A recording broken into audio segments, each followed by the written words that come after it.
Medak BRS అభ్యర్థిని disqualify చేయండి అని బీజేపీ అభ్యర్థి రఘునందన్ రావు ఒక ఫిర్యాదు చేశారు. ఎక్కడ ఎలక్షన్ కమిషన్కు సంబంధించి మెదక్ బీఆర్ఎస్ అభ్యర్థి వెంకట్రామరెడ్డిని డిస్క్వాలిఫై చేయాలని అదే స్థానం నుంచి బీజేపీ అభ్యర్థిగా పోటీ చేస్తున్న రఘునందన్ రావు డిమాండ్ చేశారు. ఎన్నికల్లో గెలిచేందుకు ఒక్కోటుకు 500 రూపాయల డబ్బులు పంచారంటూ శుక్రవారం రాష్ట్ర ఎన్నికల ప్రధానాధికారి వికాస్ రాజ్ను కలిసి ఫిర్యాదు చేశారు. ఆయన మీడియాతో మాట్లాడుతూ ఇప్పటికే చాలాసార్లు పోలీసులకు ఫిర్యాదులు చేసినా పట్టించుకోలేదని ఎస్పీ లాంటి మాజీ మంత్రి హరీష్ రావు మరో 6 ఎమ్మెల్యేలు ఫామ్ హౌస్ నుంచి డబ్బులు పంపిణీ చేశారని ఆరోపించారు. డబ్బులు పంపిణీ చేశారు. బూత్ల వారీగా లెక్కలు కట్టి ఎన్వలప్ కవర్లలో డబ్బులు పెట్టి గ్రామాల్లో పంపిణీ చేశారని 20కి పైగా కార్లలో డబ్బు తరలిస్తున్నారని తాను ఫిర్యాదు చేస్తే పోలీసులు ఒక్క కారునే పట్టుకొని అడావుడి చేశారన్నారు. రాష్ట్రంలో ఇంకా బీఆర్ఎస్ అధికారంలోనే మెదక్ పోలీసులు భావిస్తున్నట్టు అని చెప్పారు. ఆ దొరికినటువంటి కారులో కూడా 80 లక్షలేమో దొరికినాయి. అందులో ఆ దొరికినటువంటి కారులో 80 లక్షలు దొరికినాయి. వెంకట్రామరెడ్డిని అనర్హుడుగా ప్రకటించాలి, 500 చొప్పున. చివరకు సీఈఓకు రఘునందన్ రావు ఫిర్యాదు చేశారు. పోలింగ్ ముందు రోజు రాత్రి అర్ధరాత్రి 20 కార్లలో డబ్బు పంపిణీకి ఏర్పాట్లు చేస్తే దాని ఆధారాలతో సహా సిద్దిపేట సిపి మెదక్ ఎస్పీకి ఫిర్యాదు చేసినా పట్టించుకోలేదన్నారు.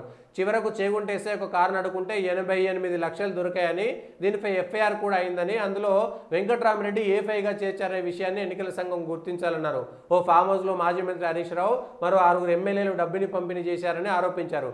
ఈ అంశంపై చర్యలు చేపట్టిన పక్షంలో న్యాయం కోసం ఢిల్లీ. ఇప్పుడు వెంకట్రామరెడ్డి చెప్తేనే మేము పంపిణీ చేశామని అక్కడ దొరికినటువంటి వాళ్ళు చెప్పారు.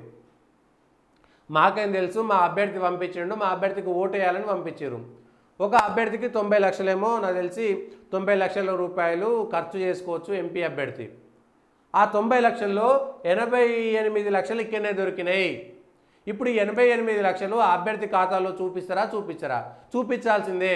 ఎందుకంటే అక్కడ దొరికిన వాళ్ళు 88 లక్షలతో రెడ్ హ్యాండెడ్గా దొరికినటువంటి వాళ్ళు పోలీసులు చేసినటువంటి పంచనామాకు సంబంధించినటువంటి దాంట్లో, పోలీసులకు చెప్పినటువంటి పంచనామాకు సంబంధించినటువంటి దాంట్లో,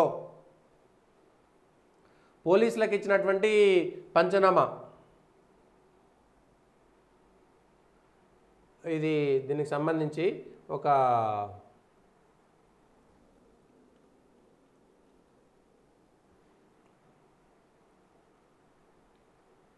ఏంటి ఎక్కడ ఉంది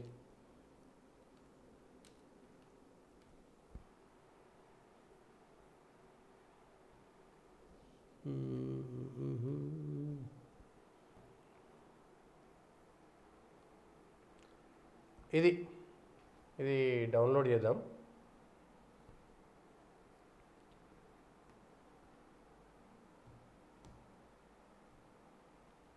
ఎవరెవరికి ఎంత పంపాలి? ఇగో పోలింగ్ బూత్లో 233 పోలింగ్ బూతు, చేగుంట వడియారము 504 మంది ఫీమేల్ ఓటర్సు, 570 మంది మేల్ ఓటర్సు, 1079 మంది ఉన్నారు. అందులో 80% మందికి క్యాష్ ఇవ్వాలి.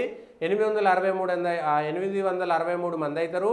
4,32,000 రూపాయలు పంపిణీ చేయాలి అని లెక్కలతో సహా రాసుకున్నారు. ఇవన్నీ ఎన్వెలప్ కవర్లలో దొరికినాయి. ఎన్వెలప్ కవర్లలో దొరికినటువంటి వాటిని ఇగో నేరస్తుల ఒప్పుకోలు మరియు స్వాధీన పంచనామా పిఎస్ చేగుంట మాసాయిపేట గ్రామ శివారులోని మాసాయిపేట చందాయిపేట రోడ్లో ధనలక్ష్మి సీడ్స్ కంపెనీ వద్ద నిర్వహించిన తేదీ సమయము 12/5/2024 ఉదయం 45 అంటే అర్ధరాత్రి 12 దాటిన తర్వాత 12:45కి నిర్వహించిన అధికారి పేరు R Balaraju, sub inspector of police, Chegunta police station.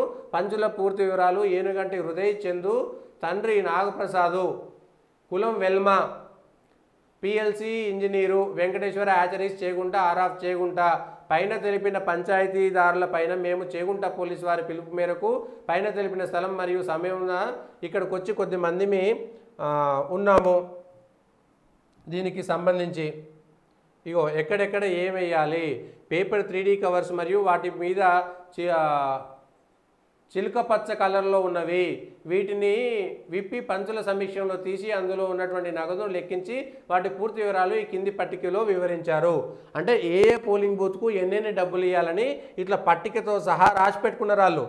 231 polling booth number, Chegunta మండలము, వడియారము గ్రామము, 293 మంది male voters, female voters 344, total voters 637, 80% మంది అంటే 509 మందికి 2,54,500 రూపాయలు పంచాలి అనేటువంటిది ఇట్లా ఒక్కొక్కటి ఇన్ని చేసిరు. ఇన్ని చేస్తే దీనిపైన ఎవరు స్పందిస్తారు? దీనిపైన ఇది ఎఫ్ఐఆర్ కాపీ, ఇది ఎఫ్ఐఆర్ కాపీ. ఇలా వీళ్ళకి ఇచ్చినటువంటి చీఫ్ ఎలక్షన్ కమిషనర్కు సంబంధించి రఘునందన్ రావు వీళ్ళు ఇచ్చినటువంటి కాపీ దీనికి సంబంధించి. ఇది అంటే అభ్యర్థి డబ్బులు పంపించిండు, మేము పంచుతున్నాము, మేము పంచుతున్నటువంటి డబ్బులు అనేటువంటిది స్వయంగా 15 కార్లలో ఉంటే ఇప్పుడు ఒక కారు దొరికింది. మరి ఆ రోజు అక్కడ సీసీ కెమెరాలు లేవా? ఆ సీసీ కెమెరాల్లో ఇప్పుడు ఎలక్షన్ కోడ్ ఉంది కదా, పోలీసులు ఎందుకు నిర్లక్ష్యం వహించిర్రు? ఆ సీసీ కెమెరాల్లో ఉన్న ఫుటేజ్ను డిలీట్ చేసిరా ఉంచిరా? డిలీట్ చేసి ఎవరు డిలీట్ చేసిరు వాళ్ళపైన కేసు పెట్టాలి. ఆ 15 కార్లు ఎవరివి? పోయినటువంటి కార్లు ఎవరివి? ఉన్నటువంటి ఎవరివి? అక్కడ ఏం వీడియో లేవా? ఆ చుట్టుపక్కల ధనలక్ష్మి సీట్స్కి వచ్చినటువంటి వాళ్ళల్లో ఆ చుట్టుపక్కల ఉన్నటువంటి సీసీ కెమెరాలు ఇంకేవీ లేవా? అక్కడికి వచ్చేటువంటివి కానీ పోయేటువంటివి కానీ ఒక నేరం జరిగితే ఇవన్నీ ఇది సిల్లీ విషయం కాదు కదా. ఒక అభ్యర్థి అనర్హుడా అర్హుడా అనేటువంటిది తేల్చేటువంటి పెద్ద కేసు, ఒక ఎంపీ అభ్యర్థికి సంబంధించినటువంటి చాలా పెద్ద కేసు. 90 లక్షల రూపాయలు తను ఖర్చు చేసుకోవడానికి ఎన్నికల కమిషన్ ద్వారా మాత్రం ఉన్నది. అందులో 88 లక్షలు ఒకే చోట ఆధారాలతో సహా దొరికినటువంటివి ఆ ఎంపీ అభ్యర్థి ఖాతాలో వేస్తారా వేయరా? ఇప్పుడు దొరికినటువంటివి స్వయంగా అక్కడ రాసి పెట్టున్నాయి. ఇగో బీఆర్ఎస్కి సంబంధించినటువంటి అభ్యర్థికి ఓటు వేయాలని మేము ప్రతి ఓటుకి 500 రూపాయలు ఇవ్వడం అనేటువంటిది ఒక నేరము. 88 లక్షల రూపాయల క్యాష్ ఎక్కడి నుంచి దొరికిందనేటువంటిది ఐటీ శాఖ కానీ ఈడీ కానీ సిబిఐ, ఇప్పుడు సిబిఐ కూడా రంగంలో దిగాలి. ఎందుకంటే కలెక్టర్గా మొన్నటిదాకా పనిచేసినటువంటి వెంకట్రామరెడ్డి వీఆర్ఎస్ ద్వారా ఆయన కలెక్టర్ పదవికి తన కన్ఫర్డ్ ఐఏఎస్కి రిజైన్ చేసిన తర్వాత 5 సంవత్సరాల పాటు ఇప్పుడు డిఓపిటీకి సంబంధించినటువంటి వాళ్ళు కూడా దీనిపైన చర్యలు తీసుకోవాలి. ఒక ఉద్యోగి తను రిటైర్ అయిన తర్వాత 5 సంవత్సరాల వరకు కూడా వాళ్ళపైన చర్యలు తీసుకునేటువంటి అధికారం ప్రభుత్వానికి ఉన్నది. కాబట్టి ఇప్పుడు సిబిఐ ఎంక్వైరీ చేస్తుందా?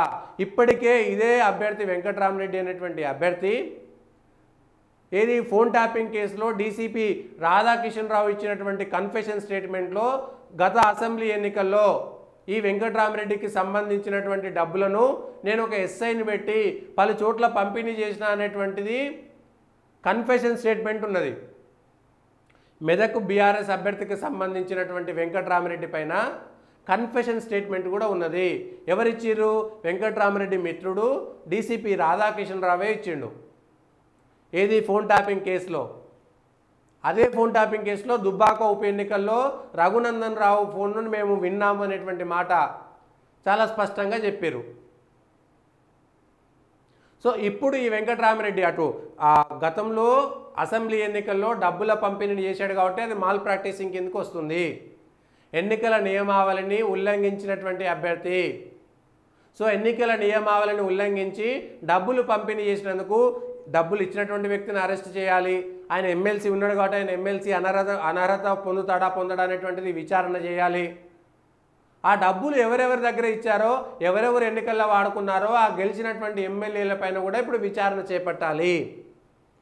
దానికి తోడు ఈ 88 లక్షలు ఏవైతే వచ్చినాయో ఈ 88 లక్షలు ఏవైతే వచ్చినాయో ఆ 88 లక్షలు ఇవ్వడం కూడా ఎన్నికల నియమావళి ఉల్లంఘించిన కిందికి వస్తుంది. ఆ 88 లక్షలు పట్టుకున్నప్పుడు నిర్లక్ష్యంగా వ్యవహరించినటువంటి పోలీసులపైన ఎన్నికల కమిషన్ చర్యలు తీసుకుంటుందా తీసుకోదా? ఎన్నికల ఇప్పటికే జూన్ 4 వరకు కూడా మోడల్ కోడ్ ఆఫ్ కండక్ట్ ఉంటుంది. ఎన్నికల నియమావళి వర్తిస్తున్నది ఇప్పటికి కూడా. ఎన్నికల నియమావళి ప్రకారము మీరు వెంటనే ఆ పోలీసులు ఎవరైతే ఉన్నారో పాపం ఆ ఒక్క ఎస్ఐ మాత్రమే అక్కడికి వచ్చిండు. కానీ 3-4 గంటలుగా నేను ఫోన్ చేసినా కూడా ఎవరు రెస్పాండ్ కాలేదు. అనేటువంటి అంశం పైన ఆరోపణలు చేస్తున్నారు. సో ఇప్పటికైనా ఎన్నికల కమిషన్ పోలీసులకు ఆర్డర్ ఇస్తుందా లేదా, ఆ 11వ తారీఖు 12వ తారీఖు 13వ తారీఖు ఆ చెప్పినటువంటి ఏరియాలలో ఏ కార్లు వచ్చినాయి, ఏ కార్లు పోయినాయి, ఆ కార్లలో వచ్చినటువంటి డబ్బు ఎవరిది, ఏ కార్లలో ఎంత డబ్బు ఉన్నది, నడిపినటువంటి వాళ్ళెవరు, వచ్చినటువంటి వాళ్ళెవరు, నిజంగా చేయాలని చిత్తశుద్ధి ఉంటే ఎన్నికల కమిషన్ నిష్పక్షపాతంగా వ్యవహరిస్తుంది అని చెప్తే వెంటనే దానిపైన విచారణకు ఆదేశం చేయాలి. అక్కడ ఉన్నటువంటి పోలీస్ అధికారులను కూడా విచారణకు పిలవాలి. లేకపోతే కష్టమైపోతుంది ఆ ఎన్నికలకు సంబంధించినటువంటి దాంట్లో. ఈ అంశాలపైన ఎన్నికల మోడల్ కోడ్ ఆఫ్ కండక్ట్ ఉన్నప్పుడు, ఇంత మాల్ ప్రాక్టీసింగ్ జరిగినప్పుడు ఏం చేస్తున్నారు పోలీసులు? ఫిర్యాదు అందిన తర్వాత గంటల తరబడి ఎందుకు ఆలస్యం చేశారు? ఇవన్నీ ప్రశ్నలు. అంటే ఒక అభ్యర్థికి కొమ్ము కాసారా? ఇది కూడా ఒక అనుమానానికి తావిస్తున్నది. ఇప్పటికే ఫోన్ ట్యాపింగ్ లాంటి కేసులను ఎదుర్కొంటున్నటువంటి పోలీసులు ఇంకా ఇంకొక అభ్యర్థికి సహకారం అందించేందుకు ప్రయత్నం చేసినారా? ఇది ఎన్నికల కమిషన్ స్పందించాలి, డీజీపీ గారు స్పందించాలి, డిఓపిటి కూడా స్పందించాలి. అసలు ఆయనకు అన్ని ఆస్తులు ఎక్కడికి వెళ్ళి వచ్చినాయి, అందులో జెన్యూనిటీ ఎంత ఉన్నది, అందులో అవినీతి ఎంత ఉన్నది, ఎవరెవరు ఇన్వాల్వ్ అయి ఉన్నారు, డిఓపిటి దీనిపైన విచారణ చేయాలి, సిబిఐ విచారణ చేయాలి. 88 లక్షలు ఎక్కడి అనేటువంటిది ఒక కేసు కూడా నమోదైంది కాబట్టి ఎన్ఫోర్స్మెంట్ డైరెక్టరేట్ కూడా ఈ ఎక్కడికి వెళ్ళి డబ్బులు వచ్చినటువంటి చెప్పాలి. ఇన్కమ్ ట్యాక్స్ కూడా దీనిపైన స్పందించాలి. మోడల్ కోడ్ ఆఫ్ కండక్ట్ ఉంది కాబట్టి ఆ డబ్బులు ఎక్కడికి వెళ్ళి వచ్చినాయి ఐటీకి సంబంధించి. ప్లస్ పోలీసులు ఆ రోజు 88 లక్షల ఒక కారు మాత్రమే దొరికింది. అంటే మిగిలినటువంటి గ్రామాలకు వెళ్ళేటువంటివి 20 పోలింగ్ బూత్లకు సంబంధించినటువంటి డబ్బులు మాత్రమే దొరికినాయి. 250 260 పోలింగ్ బూత్లకు సంబంధించిన డబ్బులు అక్కడ పంచిపెడుతున్నారు.